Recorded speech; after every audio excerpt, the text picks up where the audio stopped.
Alam ko gusto mo magluto ng baked tahong pero wala ka namang oven. Pero huwag ka na mag-alala. Solve na ang iyong problema. Let's get it on.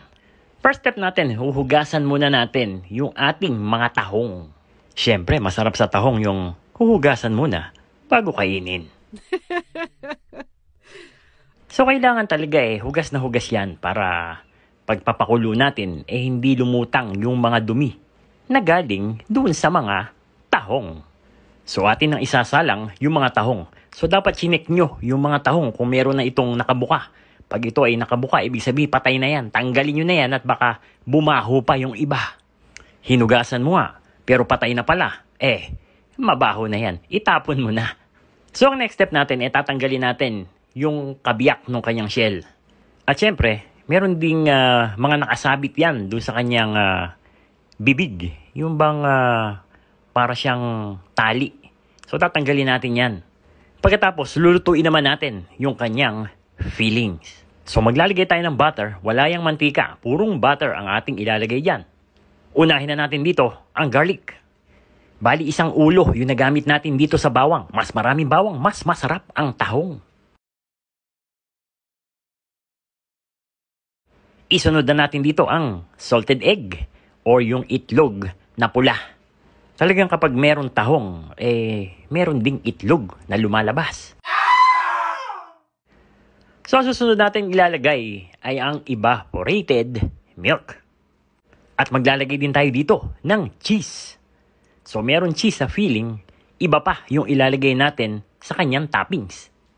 So, timplahan lang natin ito ng salt at ground black pepper. Magdagdag din tayo dito ng garlic powder. Lalagyan din natin ito ng spring onion.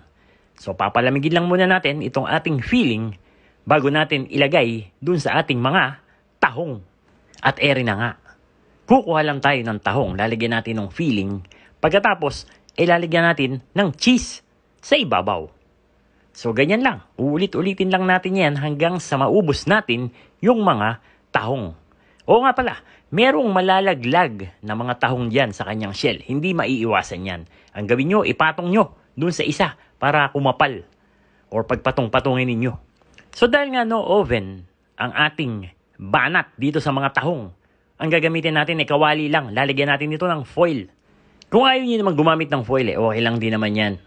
Medyo ayaw lang maghugas ng tagahugas namin ng madikit doon sa kawali. At pwede na nating ilagay yung mga tahong doon sa ating kawali. Ikaw, anong gusto mo sa tahong? Yung malaki or yung maliliit lang? So, ang apoy natin dito ay medium to low heat lang. Kasi hintayin lang naman nating mag-melt yung kanyang cheese. Alalahanin ninyo, luto na yung tahong natin dahil nga pinakuluan na natin. So, yan na. Tatakpan lang natin ito at hihintayin natin na mag-melt yung mga cheese. So, ngayong nakita mo na pwede palang mag-bake kahit na no oven, especially ang paborito nating tahong. Malamang ko bukas na bukas din bibili ka ng tahong para inyong kainin. Ayan kita nyo naman.